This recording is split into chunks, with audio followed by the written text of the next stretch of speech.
안녕하세요. 경매사령관 박영출입니다. 벌써 3월이네요. 세월 참 빠릅니다. 내일은 또 3월 3일, 월요일 또 임시 공휴일이고 참 빠르네요. 아무튼 여러분들 공부 올해는 열심히 해서 진짜 큰돈 한번 벌어보시게요.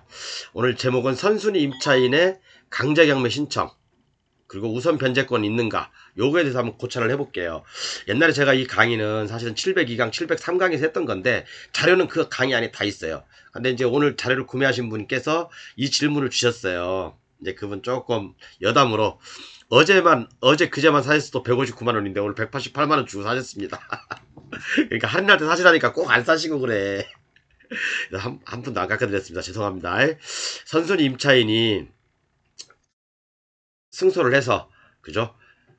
이제 그 강제경매를 신청했어요. 그러면 이 임차인 전입일만 있고 확정일자도 없고 배당 요구도 안 했습니다. 당연히 재판을 걸었으니까 그죠? 신청 채권자니까 당연히 배당 요구를 안 해도 배당을 해주겠죠. 그런데 과연 이 소송을 건 사람 그죠? 강제경매를 신청한 사람이 과연 우선 변제권도 있는가? 그거에 대해 생각해 보겠습니다. 어쨌든 앞으로 이제 기본 교재하고 블루오션 교재 합쳐가지고 188만 원에 판매할 겁니다. 이제 제가 저번 달까지는 159만 원 할인해서 팔았는데 이제 3월달이 됐으니까 약속대로 다시 188만 원으로 판매하겠습니다. 내용은 이렇게 돼 있으니까 참고하십시오. 내용은 이렇게 돼 있으니까 모르신 분들은 캡처하셨다가 연락 주시면 됩니다. 그럼 바로 교재로 넘어가겠습니다. 자, 제목이 807강이죠. 선순위 임차인이 강제경매 신청과 임차인의 우선변제권의 고찰에서 이제 우선변제권은 말 그대로 확정일자를 받아야지 우선변제권이 생기는 거잖아요. 임차인한테 주는 특별한 혜택, 물권화 시켜주는 거죠. 그죠? 그러니까 임차인이 어떻게 된 거냐면 임차보증금을 돌려받지 못하니까 임차보증금 반환해소를 제기해서 강제경매를 신청한 사건이에요. 그죠? 그러면 이 임차인의 같은 경우는 아이고 이거 왜 안 되냐? 임차인의 같은 경우는 자 여기 물건 명세에서 보듯이 전입일은 있는데 확정일자도 없고 배당 요구도 안 했어요. 그죠? 배당 요구도 안 했다고. 그런데 강제경매 신청자는 당연 배당자이기 때문에 배당 요구를 안 해도 배당을 해주잖아요. 여러분들 그건 다 알고 있죠? 당연히 배당을 해줍니다. 그러면 확정일자가 없는데 우선 변제권도 있냐? 그 부분에 대해서 지금 생각을 해보는 거예요. 이거 굉장히 중요합니다, 여러분. 이게 뭐 쉽게 생각할 문제가 아니라 한 번쯤은 생각해보고 가야 될 거예요. 그러니까 강제경매는 항상 여러 가지 생각할 것들이 많이 있어요. 그러니까 한번 보시자고요. 자, 확정일자도 없고 아까 여기 똑같죠? 확정일자도 없고 배당 요구도 하지 않은 선순위 임차인이 강제경매 신청 시 우선 변제권을 취득하는가? 요 내용입니다. 요 내용. 그런데 이제 뭐 제가 이렇게 여러 가지 많이 써놨지만 요건 한번 여러분들 뭐 블루오션 교재 가신 분들 읽어보시고요. 702강하고 703강에 다 있어요. 제가 이제 거기서 발췌를 한 거예요. 이제 벌써 그것도 뭐 오래전에 강의한 거죠. 자 그러면 이렇게 이제 물건명세서가 있어요. 자 보면 전입일자가 이렇게 있죠. 그다음 확정일자 배당 요구 없고 그리고 김땡땡이라는 분이 강제경매를 신청했습니다. 똑같은 이름이죠. 그죠? 똑같은 이름이죠. 이분하고. 그러니까 임차인이 강제경매를 신청한 거죠. 그러면 임차인이 확정일자도 없는 임차인이죠. 배당 요구는 안 했지만 당연 배당자이기 때문에 당연히 배당을 해줍니다. 그죠? 그런데 이 확정일자가 없어도 그죠? 이 확정일자가 없어도 우선 변제권이 인정되는지 그 부분을 한번 짚어보겠습니다. 이게 이제 뭐 1997년이고 여기는 2024년이지만 좀 날짜가 좀 많이 길어요. 자 그러면 또 한번 볼게요. 이런 사건들이 좀 굉장히 많이 있어요. 의외로 여러분들 이 사건을 검색하다 보면 굉장히 많이 있어요. 자 여기도 마찬가지죠. 김땡땡이라는 분이 전입은 2017년에 했고 그죠? 전입은 2017년에 했고 좀 내려봐야 되나? 자 김땡땡이라는 분으로부터 전입은 2017년에 했는데 확정일자도 없고 배당 요구도 안 했어요. 그런데 밑에를 보니까 가압류에서 아이고 이게 아니야 이거 말고요. 밑에를 좀 내려보니까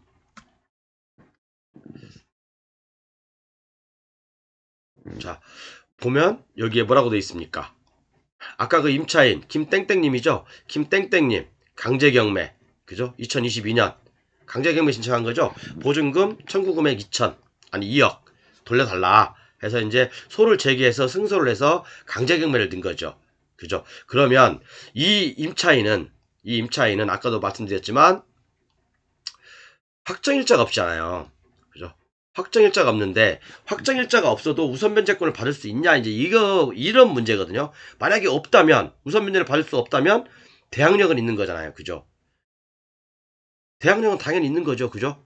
대항력은 못 받은 임차보증금에 대해서는 대항력을 행사할 수 있지만 이 우선변제권도 있냐 없냐 이제 그걸 가지고 따지는 거죠. 자, 그러면 매각물권 명세서에는 뭐라고 되어 있냐면 김땡땡님 선순위 임차인 김땡땡님은 배당 요구를 하지 않았으나 배당 요구 안 했잖아요. 그죠? 이 건 경매 신청을 하였으므로 당연 배당자죠. 그러니까 경매 신청을 하였으므로 배당 요구 없이도 후순위 권리자보다 우선 변제받음. 어? 우선 변제받음? 이 우선 변제받는다는 게 뭐예요? 우선 변제권이 있다는 얘기네? 확정일자가 없는데도 물론 이 임차인이 경매 신청을 했죠. 경매 신청을 했죠. 경매 신청 채권자니까 당연히 자 그러면 배당 요구 당연 배당자가니까 배당 요구 안 해도 배당을 해주겠다라는 걸 우리는 다 알고 있어요. 그죠? 아이고 뭐지 이게? 다 알고 있죠. 자 그런데 매각문건 명세서 보니까 우선 변제를 받음이라고 돼 있어요. 아 그러면 이 확정일자가 없어도 우선 변제를 받을 수 있다는 얘기인가? 아 임차인이 소송을 해서 확정 판결을 받아서 경매를 청구하면 확정일자가 없어도 우선 변제권이 생긴다는 얘기인가? 뭐 그런 뜻이겠죠. 그죠? 이 말이 맞아요. 자, 그러면 우리는 이거에 대해서 이제 한번 생각을 해보게요. 그러니까 여러분들 이거 막연히 외우려고 하면 힘들잖아요. 그러니까 논리를 생각해 보시면 법조문하고 판례를 동시에 보시면 금방 이해가 갈 겁니다. 자, 그러면 이 두 가지 내용이 있는데 이 두 건의 사건이 있죠. 두 건의 사건 다 제가 자료를 다 모아놨습니다. 자, 먼저 우리 민법을 한번 봐야 돼요. 민법에 보면 확정일자라는 게 있어요. 그러니까 이건 제가 말씀드렸지만 703강에서 강의를 했습니다. 제가요. 703강 참조하십시오. 민법 부칙 법률 제 471호를 보면요. 부칙 471호를 보면 뭐라고 나와 있냐면 제3조에 보면 공증력이 있는 문자와 그 작성에서 공증인 또는 법원 서기에 확정일자인이 있는 사문서는 그 작성일자에 대한 공증력이 있다. 확정일자에 대한 얘기를 하는 겁니다. 지금요. 자, 또 하나. 확정일자의 청구를 받은 공증인 또는 법원 서기는 확정일자부 청구자의 주소, 성명, 문서 명목을 기재하고 그 문서에 기부번호를 기입한 후 일자인을 찍고 장부와 문서에 개인하여야 한다라고 돼 있죠. 이게 옛날 이게 1960년대 막 그 법률이다 보니까 말이 좀 어렵죠. 제가 나중에 풀어놨습니다. 자, 그러면 또 일자 확인은 어쩌고 나고 공정증서에 기입한 일자 또는 공문서에서 사문서의 어느 사항을 증명하고 기입한 일자는 확정일자로 한다라고 되어 있어요. 그러니까 법조문이니까 좀 굉장히 어렵죠, 여러분 이게. 그죠? 법조문이니까 조금 어려울 수 있어요. 그래서 제가 이 내용이 뭐냐면 유효한 확정일자를 갖추는 방법이에요. 결국엔 이게 이 부칙 3조가 유효한 확정일자는 뭐뭐뭐가 있냐 보통 5가지가 있습니다, 여러분. 자, 우리가 확정일자를 받는 방법이 뭐가 있죠? 임대차 계약 시에, 그죠? 읍면 동사무소에서 공무원이 확정일자를 찍어주는 방법 하나 있죠. 그 다음에 법원, 등기소, 세무서에서 확정일자를 받는 방법이 있죠. 세무서는 뭐 상가 임대차이겠죠. 그죠? 그 다음에 임차인이 전세권 등기까지 함께하는 경우 등기소에서 전세권 설정 계약서에 날인된 등기소에서 등기필증에 찍힌 접수인도 확정일자임. 맞죠? 전세권 설정 계약을 같이 했는데 전세권 계약서를 그죠 날인한 전세권 설정 계약서에 날인한 등기소에 등기필증에 찍힌 접수인 날짜가 찍힐 거 아니에요. 그것도 바로 확정일자다. 이 내용입니다. 그 다음에 임대차 계약서에 공증기관에서 확정일자를 찍어주는 방법도 있고 그죠. 변호사법에 따라 설립된 법무법인 공증기관에서 임대차 계약서를 공증서로 작성하는 방법 이렇게 5가지가 있어요. 우리가 확정일자 받는 방법은 뭐 동사무소 가는 게 뿐만 아니라 이 5가지 중에 하나를 통해서 우리가 확정일자를 받으면 되는 겁니다. 그죠? 확정일자는 뭐예요? 그냥 채권인데 채권을 물권화 시켜주면서 다른 후순위 채권자보다 먼저 배당을 받을 수 있는 그런 권리를 부여하는 거잖아요. 확정일자가요. 그래서 여러분들 꼭 이사나 아니면 임대차 계약서를 하실 때 꼭 확정일자 반드시 받아 놓으세요. 자, 그래서 확정일자와 관련된 대법원 판례를 제가 서너 개를 좀 뽑아 놔봤어요. 자, 여러분들 내용을 잘 들으셔야 돼요. 자, 확정일자와 관련된 대법원 판례. 대법원 99년에 이제 판례거든요. 그럼 여기에 뭐라고 돼 있냐면, 청구 소송에서 승소한 확정 판결을 받으면 확정일자가 기재된 판결서, 즉 확정 판결은 민법 450조 2항 부칙 3조 사항의 확정일자를 있는 증서에 해당한다. 이 내용이죠. 그죠? 그러니까 부칙, 아까 민법 부칙 3조에 있는 거, 그죠? 확정일자는 이런 청구 소송에서 이런 통지일 또는 승낙일로 소급하여 제3자의 권리를 침해하는 것에 불가능하기 되므로 이 경우 확정일자가 기재된 판결서, 그 다음에 확정 판결은 민법 부칙 3조에서 얘기하는 확정일자다. 그렇게 지금 판시하는 게 하나 있습니다. 그러니까 뭡니까 이건? 판결서 또는, 그죠? 확정일자가 기재된 판결서 또는 확정 판결인 바로 이것도 확정일자에 속한다. 그 내용입니다. 또 하나 판례를 보면요. 요거 있습니다. 대법원 2004년에 채권 양수임이라는 판례가 있는데, 자, 민법 450조 2항에 규정된 확정일자의 의의 및 확정일자가 없는 증서에서 어쩌고저쩌고 했는데, 대항력의 취득 시기, 그죠? 그 다음에 가압류를 신청하고, 아까 같은 경우잖아요. 그죠? 아까 같은 경우 두 개의 사례잖아요. 가압류를 신청하고 법원 공무원이 가압류 신청서를 접수하면서 이에 접수 일자를 표시하는 접수인을 찍은 경우 접수 일자는 확정 일자에 속한다. 그 내용입니다. 그러니까 아까 그 사례죠. 잠깐만요. 여기 좀 빨간색으로 좀 하고요. 한다는 게 깜빡했습니다. 자, 그러니까 아까 같은 경우는 임차인이 가압류를 먼저 신청하고, 왜 보증금을 안 돌려주니까 가압류를 하고, 그죠?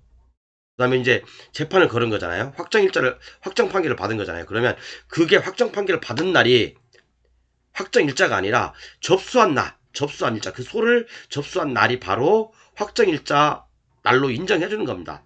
법원에서요. 자, 그럼 한번 더 밑에 읽어볼게요. 여기 한번 보세요. 채무자의 채권 양도에 관한 승낙이 확정 일자 없이 승낙서에 의하여 이루어진 후에 채권 양수인이 채무자로부터 교부받은 승낙서를 첨부하여 법원의 양수채권을 피담보채권으로 하여 채무자의 재산에 대한 가압류를 신청하고, 그죠? 아까가 똑같죠? 그 다음에 법원 공무원의 가압류 신청서를 접수하면서 이에 접수 일자를 표시하는 접수인을 찍었다면, 가압류 신청서에 찍힌 접수 일자는 확정일자에 해당한다. 그죠? 따라서 대항력도 있고 후순위 채권자보다 먼저 우선해서 배당받는 권리가 있다는 얘기잖아요. 그죠? 그렇기 때문에 확정일자가 없어도 소를 제기한 날 접수일자, 그죠? 접수일자가 바로 확정일자라는 얘기죠. 그래서 아까 위에 있는 사건을 두 개를 제가 한번 서류를 떼봤어요. 자, 이 사건에서요. 접수일자는요. 물론 강제금은 2024년 9월 11일 날 신청했죠. 이 양반이요. 그죠? 강제금융가 이제 진행됐죠. 그런데 이 소를 제기한 접수일자는 언제냐면 2024년 3월 13일이야. 그죠? 그러니까 여기 이 정도 되겠죠. 이 중간에 되겠죠. 그럼 이날이 확정일자라는 얘기죠. 이날이 확정일자라는 얘기예요. 자, 그러면 이 임차인은 뭡니까? 선순위죠.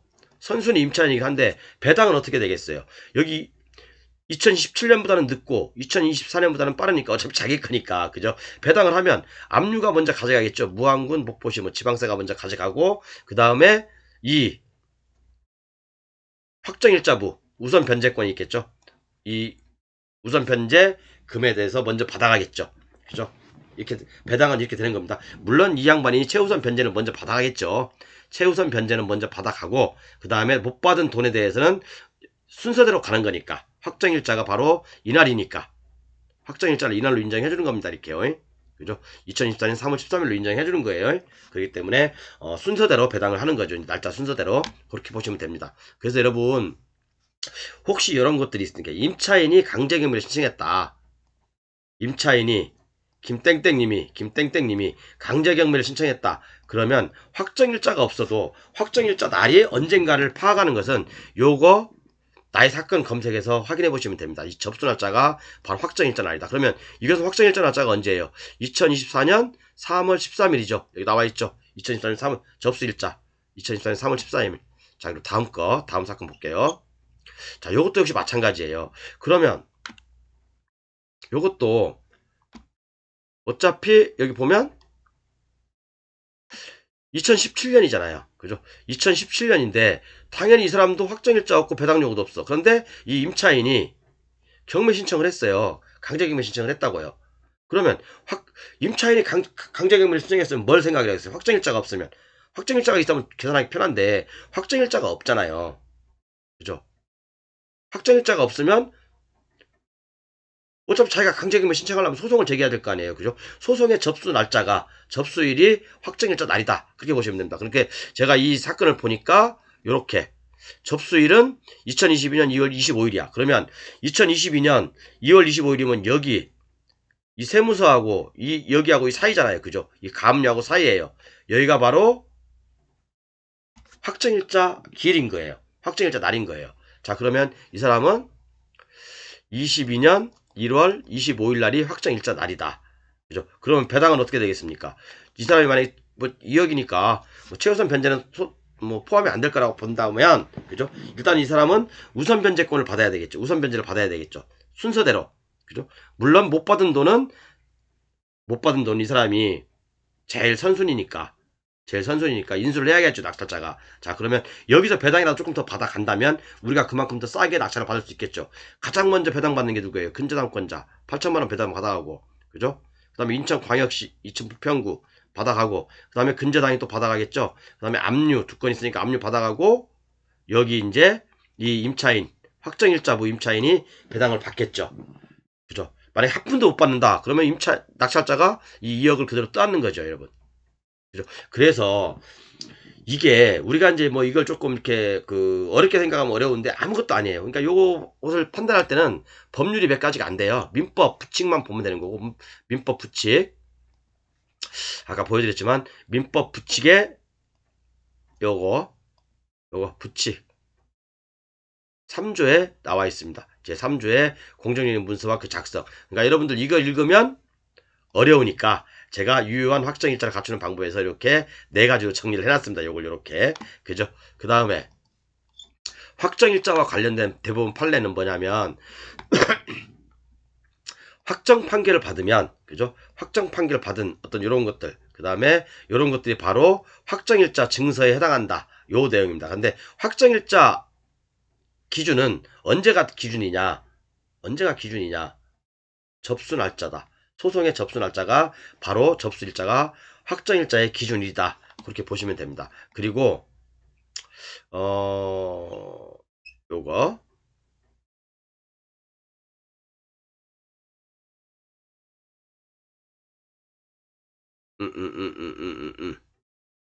그리고 전세권 설정 계약서가 첨부된 등기필증에 찍힌 접수인이 주택임대차 보호법상 소정의 확정일자에 해당하는지 여부. 아까 제가 여기 1번인가요? 여기서 요거네.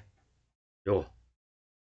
그러니까 우리가 이제 그 임차인의 지위로서도 불안하면 우리가 대부분 이제 전세권도 설정하잖아요. 그러면 전세권 설정을 하러 등기소에 가면 그 접수인이 찍히잖아요. 그 접수인이 찍힌 날짜도 바로 확정일자로 인정한다. 그렇게 보시면 됩니다. 이건 제가 다 옛날에 702강 그 다음에 옛날에 이거 703강에서 다 강의했던 내용이니까 여러분들 교재에 자세히 실어놨어요. 요 내용도 이 부칙이 내용도 교재에 다 있고 이 내용도 있고 다 있습니다, 여러분. 여러분들이 그냥 건성건성 제가 그때 방송에서 약간 이렇게 숨겨서 방송을 안 했을 뿐이지 이런 판례들 다 있으니까 보시면 되고요.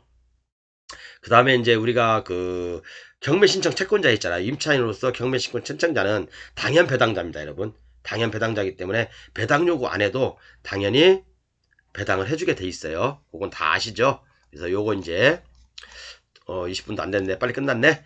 어쨌든 오늘은 요거 가지고 선순위 임차인이 강제경매 신청과 우선 변제권의 고찰에서 이제 우선 보증금 반환 해소를 제기하여 강제경매를 신청한 사건들에 대해서 한번 살펴봤습니다. 그러니까 이런 것들이 자주는 안 나오고요. 간혹 나와요. 그래서 물건 한 100개 중에 하나는 나옵니다.